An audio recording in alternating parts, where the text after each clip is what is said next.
ცხელამინდებში, განსაკუთრებით სასიამოვნოა ტბებში და წყალსაცავებში ბანაობა. რამდენად დაცულია ხარისხი ტბებში და რამდენად ხშირად მოწმდება ზოგადად წყლის ხარისხი.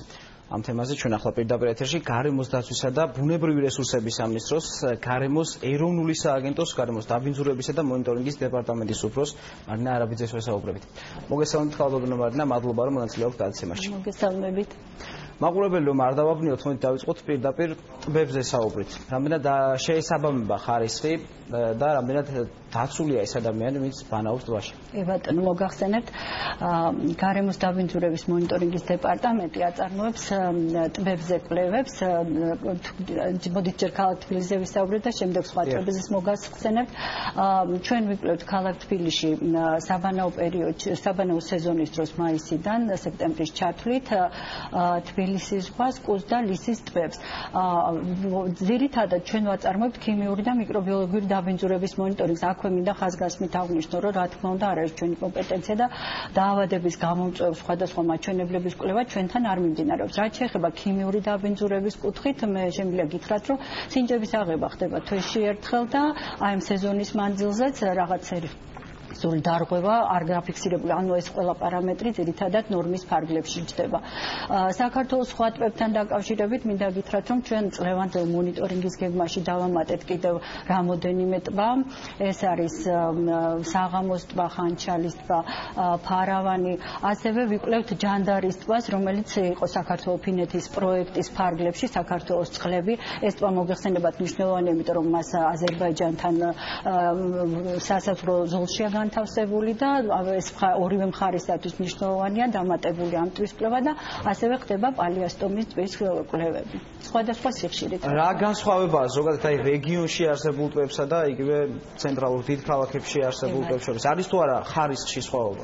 რა თქმა უნდა, ეთით როგორ არის ახლა ტბა, ყველა არის ისე თქვა ინდივიდუალური ობიექტი წყლის და ყველა ტბა განსხვავდება ერთმანეთისაგან, ამიტომ მე არ ვიტყოდი ქალაქში თუ რეგიონში, ანუ ყველა ტბის ხარისხი დამოკიდებულია იმაზე თუ რა რითი იკვებება ეს ტბა, ამიტომ ცხადია განსხვავებები არის, მაგრამ აი ესე ზოგადი ციფრებით ჩვენ ვერ ვიმსჯელებთ, რომ როგორ განსხვავდებიან ისინი. ანუ ხარისხის ვერ ვიტყვით, თქვათ უკეთესია რეგიონებში არსებული. არა, ყველა ტბა არის, მოდით ასე თქვათ, თავისი მახასიათებლების მატარებელი და ყველას თავისი მაჩვენებლები აქვს.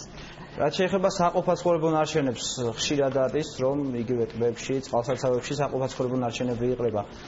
თავისთავად ალბათ ეს მოქმედებს ეს ყველაფერი ხარისხი. რა თქმა უნდა, გააჩნია რა სახის ნარჩენების ჩაყრა ხდება, ეს ბუნებრივია, რომ რა თქმა უნდა არ უნდა ხდებოდეს და ინფრასტრუქტურა მოწესრიგებული უნდა იყოს ტბის გარშემო, თუნდაც სადაც რეკრეაციული მიზნით ხდება და ზოგადად ეს რა თქმა უნდა გავლენას ახდენს, მაგრამ კიდევ ერთხელ რომ გააჩნია რა სახის ნარჩენია და რა თქმა უნდა ეს გასაგებია ეს ტბებზე და რაც შეეხება მდინარეებს, განსაკუთრებით პოპულარულია ზაფხულობით მდინარეებზე მოგახსენებთ, ჩვენ გასულ წელთან შედარებით წელს ძალიან გავზარდეთ რაოდენობა საქართველოში, სულ კეთდება საერთოდ ზედაპირულ წყლებზე 69 წელს ყოველთვიურად ხდება წყლის სინჯების აღება, კერძოდ 32 მდინარეზე მიმდინარეობს. ჩვენ გვაქვს ლაბორატორიები ძალიან თანამედროვე, როგორც თბილისში, ასევე ქუთაისსა და ბათუმში და რეგიონებიდან წყლები ცხადია იქ შედის. სინჯების აღების შემდეგ განისაზღვრება ქიმიური და მიკრობიოლოგიური დამაბინძურებლები და მომავალ წელს კიდევ უფრო მეტად ვაპირებთ. ჩვენი გეგმა არის, რომ ეს 150 წერტილამდე ავიყვანოთ ჩვენი მონიტორინგის წერტილები და მეტი ინფორმაცია გქონდეს, ასე ვთქვათ, ჩვენ მდინარეებში როგორი ხარისხის წყალია.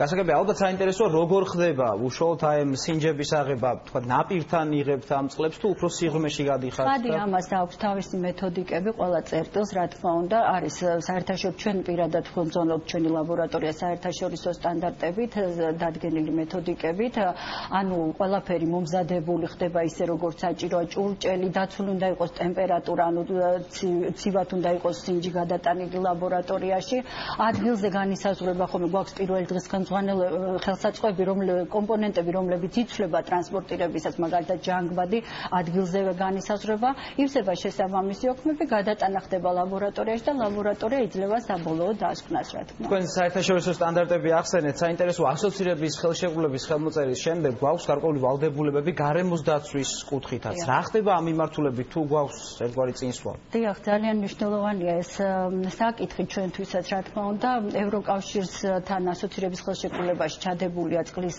რამოდენიმე დირექტივა მნიშვნელოვანი, ყველაზე მნიშვნელოვანი არის წყლის ჩარჩო დირექტივა.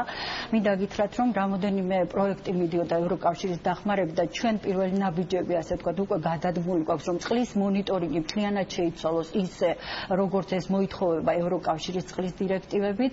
ანუ ეს გულისხმობს, რომ არა მარტო ქიმიური კვლევა მოხდეს, არამედ იმ ადგილას შეფასდეს ასევე ჰიდრობიოლოგიური, ეკოლოგიური მდგომარეობა და ეს ძალიან ბევრი სიახლეები იქნება მომავალი წლიდან, იმიტომ რომ ბევრ წერტილში, სადაც ტარდება, უკვე ჩატარდება მონიტორინგი სრულ შესაბამისობაში ევროკავშირის წყლის ჩარჩო დირექტივას. ძალიან დიდი მადლობა. სასიამოვნოა იმის გაგება, რომ თავისუფლად შეგვიძლია თამამად შეგვიძლია ვიბანაოთ მდინარეებსა და ტბებში, საქართველოში არსებულ მდინარეებში.